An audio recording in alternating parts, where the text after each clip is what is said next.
하나님의 말씀은 누가복음 10장 1, 2, 3절입니다. 다같이 합독하겠습니다. 큰 소리로 읽겠습니다.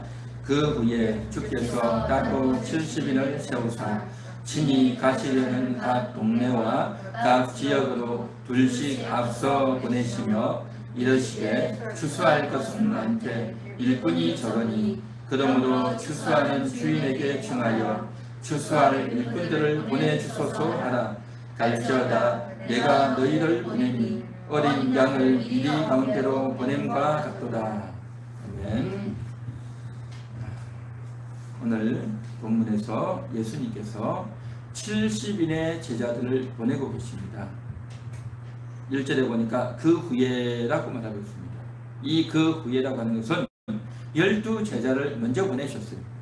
먼저 12제자를 보내서 나가서 이제 메시아가 왔다라는 것을 알리라고 그렇게 이야기하셨습니다. 그리고 나서 이제 또 나중에 70인을 또 뽑아서 나가서 복음을 전하라 라고 이야기했어요.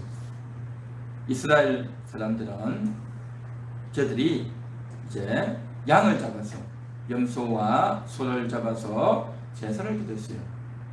왜 제사를 드렸느냐? 자신들의 죄를 사하여 주옵소서 하는 의미도 있지만 메시아를 보내주시옵소서. 메시아가 오셔야 우리의 죄가 싹 씻어집니다 라고 하는 그러한 생각과 기대와 믿음을 가지고 제사를 드렸던 거예요. 제사 드리는 목적은 메시아가 오기를 기대하는 마음으로 제사를 드렸단 말이죠. 그런데 이제 드디어 메시아가 오셨다. 그러니 너희가 여태까지 기도하고 제사 드렸던 그 주인공이 왔다.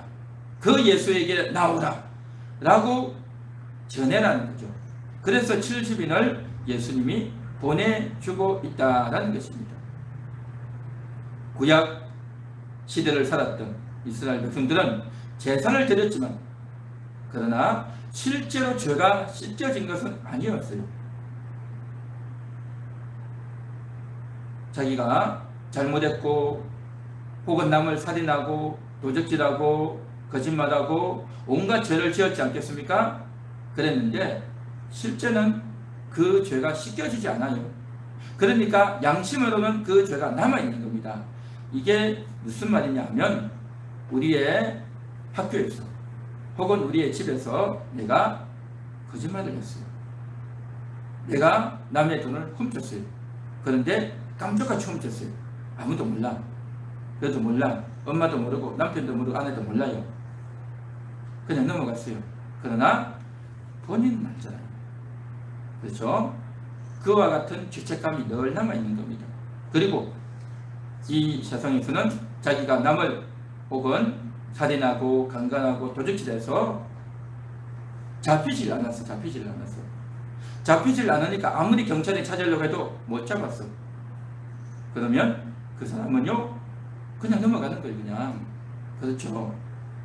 그렇지만 그 사람 속에 양심은 알아요. 양심이 너무너무 괴로운 거죠.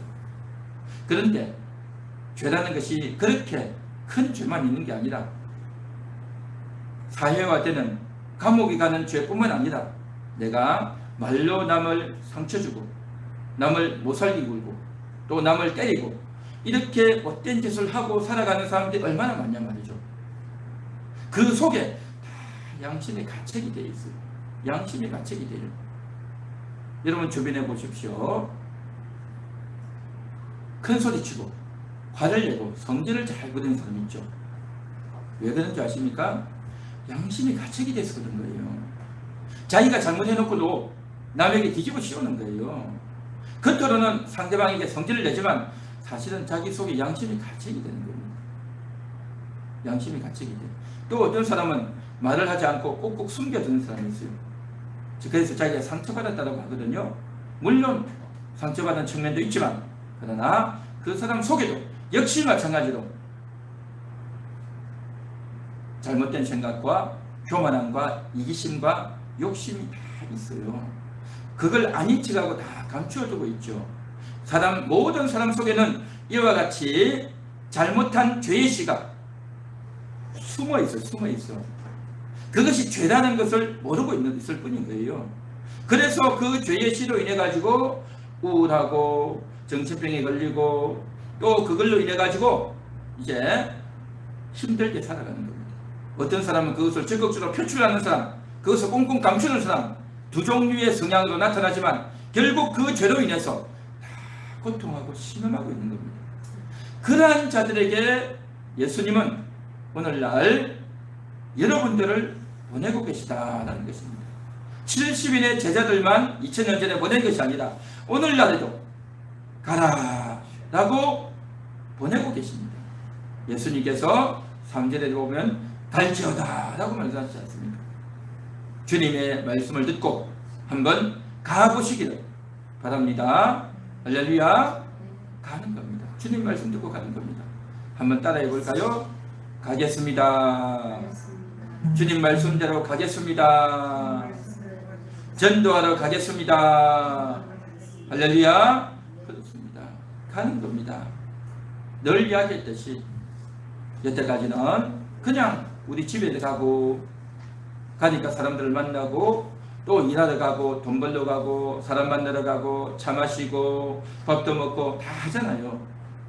바로 그때 이제 가서 안부도 묻고 이런저런 이야기를 하다가 하나님 이야기를 하는 거예요.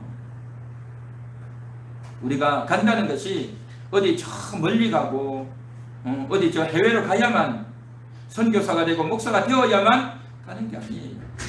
우리가 있는 이 자리에서 얼마든지 갈 수 있는 것입니다. 가는데 여태까지는 그냥 간 거예요. 예수님이 갈지어다 라고 했던 그 말씀을 생각하고 간 게 아니라 그냥 간 거예요. 그냥 인간적인 대화만 하고 그냥 일만 하고 돈만 벌려 갔단 말이죠. 그런데 이제는 내가 간 그곳에서 하나님 이야기를 하고 복음 이야기를 하라라고 하는 것이 예수님의 말씀인 줄 믿습니다. 할렐루야. 모든 사람들은요 다 속에 응어리가 져 있습니다.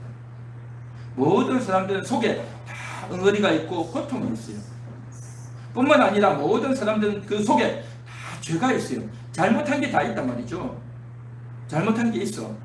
그래서 겉으로는 자식들에게 큰소리치고 시어머니에게 큰소리치고 남편과 아내가 서로 싸우지만 다 자기가 잘못한 게 있는 거예요. 그걸 숨겨놓고 감춰두고 있는 거죠.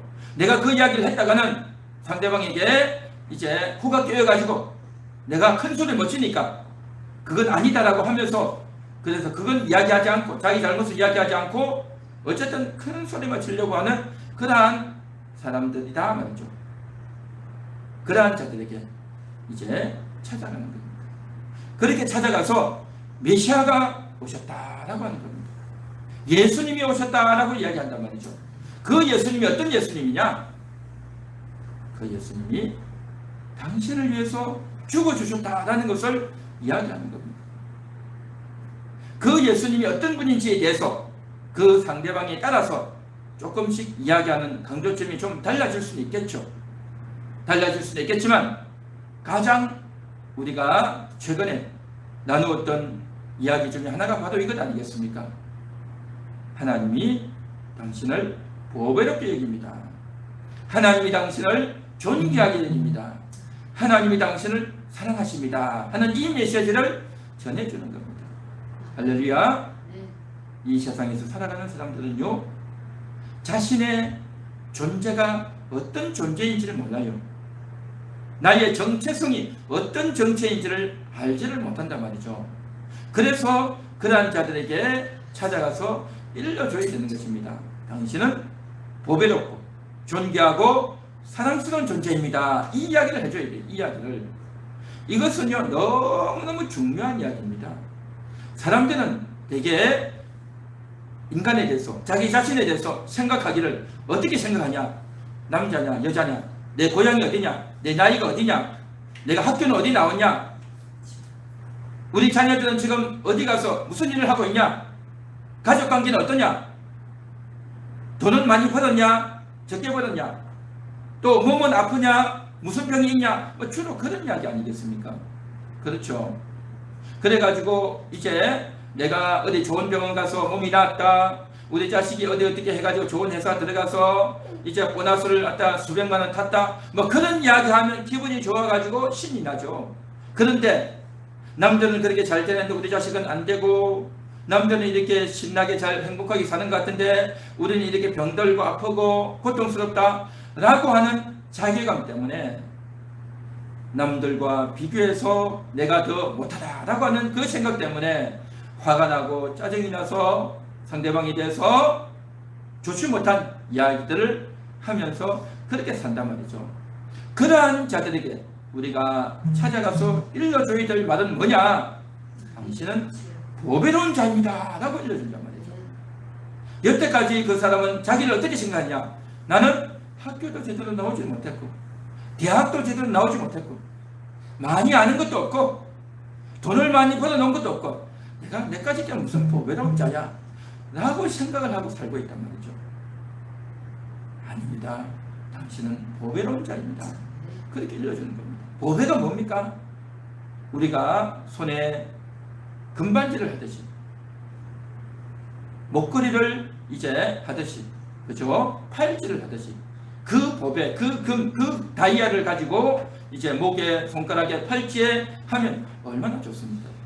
또 어떤 돈 많은 사람은 금괴를 이렇게 해가지고 갖고 다니지도 않습니까? 그러니까 그런 보배를 갖고 있으면 값도 나가고 또 자랑도 하고 포옹도 나고 얼마나 좋습니까? 그런데요, 그것은 물건이에요, 물건. 그러나 그 사람의 존재가 보배롭다는 거죠. 그러한 물건, 물질보다도 그 사람의 영혼이 보배롭다라고 하는 거예요. 이 이야기를 해주는 겁니다. 얼마나 좋은 이야기입니까? 그죠? 얼마나 좋은 이야기냐 말이죠. 당신은 보배입니다 라고 이야기해주는 거죠. 당신은 보배입니다. 당신의 영혼은 보배입니다 라고 이야기해줘요. 그러면요, 상대방이 이제 너무 그 이야기를 듣고 그 영혼이 그 이야기를 들어요. 그 영혼이 듣는단 말이죠. 내 영혼이 보배라는 이야기를, 보배롭다고 하는 것을 상대방은요 한 번도 들어본 적이 없어요. 그 말을 한 번도 들어본 적이 없어. 그러니까 이 말이 너무 놀랍고 새롭고 감사하고 감격스러운 거예요. 또 이 말을 처음 듣다 보니까 좀 어안이 벙벙할 수도 있어요. 그래도 여러분이 여기에서는 절대 장난스럽게나 농담으로 하면 안 됩니다. 정말 간절하게 진심으로 이야기해 줘야 됩니다. 당신의 영혼은 보배롭습니다. 비록 내 몸은 아프고 돈은 많이 없고 또 좋은 학교를 나오고 그런 건 아니지만, 그럼에도 불구하고 당신의 영혼이 보배롭습니다. 당신의 영혼은 정말 대단합니다. 그 이야기를 해주셔야 돼요. 여러분, 전도가 다른 거 아니에요. 여러분이 들었던 그 말씀을 가지고 잘 이렇게 해주면 돼요. 그러면요, 상대방이 얼마나 기뻐하는지 아십니까? 그의 영혼이 기뻐하고 힘을 내게 될 줄 믿습니다. 보배가 말이죠. 뿐만 아니라 당신은 존귀합니다. 그 이야기를 해준단 말이죠. 존귀하다. 여러분, 존귀한 사람을 만나본 적이 있습니까? 존귀한 사람 만나기가 쉽지 않습니다.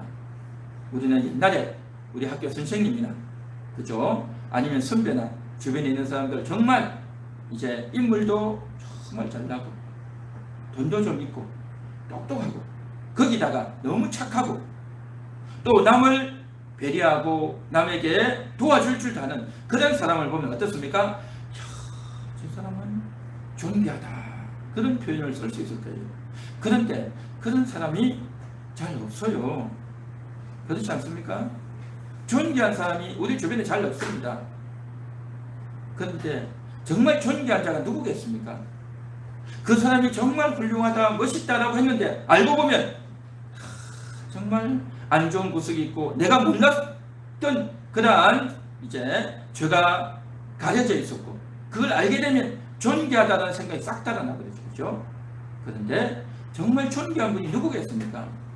진짜 존귀한 분은요, 하나님이십니다. 정말 존귀한 분은 하나님밖에 없지 않습니까? 그런데요, 그 하나님이 당신을 향해서 당신은 존귀합니다, 그렇게 말해준다는 거예요.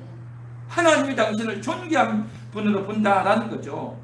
그렇게 이야기하면 틀림없이 정상적인 사람 같으면 에이 내가 무슨 존귀합니까? 아이 나를 띄우지 마세요. 그렇게 이야기를 할 겁니다.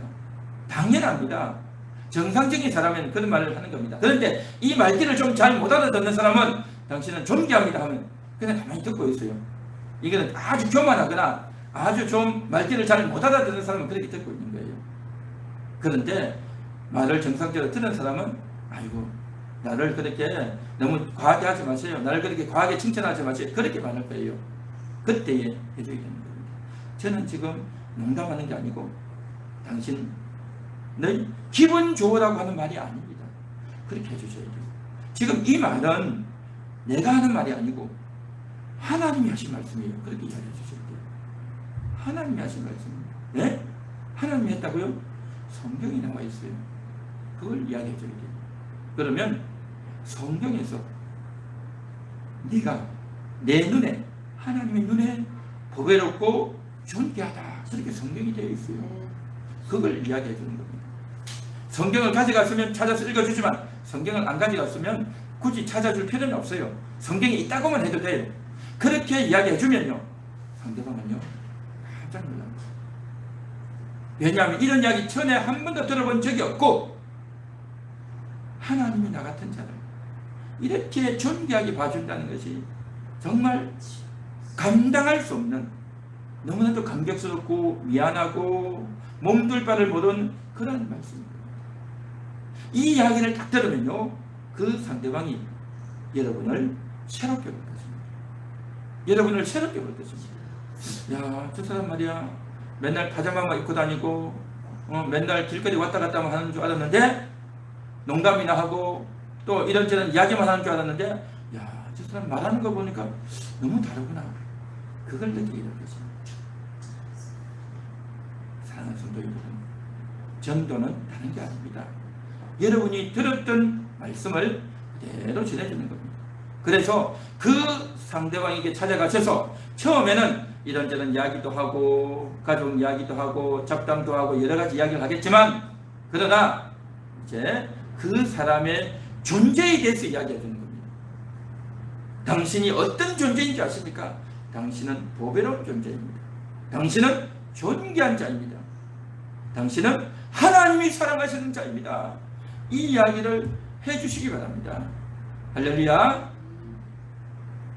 정말 이것이 바로 그 영혼에게 일러주는 상대방이 누구인지를 내가 누구인지를 딱 일러주는 말씀인 겁니다. 사람들은요 내가 누구인지에 대해서 알지를 못해요. 내가 누구냐 하면 나이는 몇 살이고 이름은 뭐고 어디서 태어났고 우리 집 재산은 얼마나 있고 우리 집 가족은 누구고 뭐 어느 가문이고 뭐 주로 기껏 해봤자 그런 것밖에 돼 있냔 말이죠. 그렇죠. 그게 무슨 자기의 정체성이겠습니까? 정말 중요한 것은 하나님 당신을 보배롭게 여기시고 하나님이 당신을 존귀하게 여기시고 하나님이 당신을 사랑하십니다. 이 이야기를 해주는 거예요. 이야기를. 그러면요 상대방은요 이 말을 제대로 알아들으면요 감격스럽고 미안하기도 하고 몸둘 바를 모르기도 하고 그렇게 되는 겁니다. 그러면 그 영혼이 깨어나는 겁니다. 그 영혼이 깨어나요. 영혼이 깨어나고 여러분을 바라보는 눈빛이 달라지고 여러분을 대하는 태도가 달라질 것입니다. 할렐루야. 이 말을 여러분 해줘야 되겠어요? 안 해줘야 되겠어요? 해줘야 되겠죠? 이 말을 해줘야 돼요. 여태까지는 무슨 말을 하고 살았습니까? 뭐 여름 날씨가 덥네, 코로나로 인해 가지고 확진자가 많이 늘었네, 우리 가족은 어떻네, 아이고 일이 힘드네, 아이고 내 허리가 아프네, 주로 전부 그런 이야기 아닙니까? 물론 이런저런 이야기도 할 수 있겠지만 그건 핵심이 아니잖아요. 핵심이 아니잖아요. 정말 그 영혼에 필요한 이야기가 바로 이 이야기인 겁니다. 여러분들이 그동안 여러 주를 거쳐서 들었던 이 말씀 아닙니까?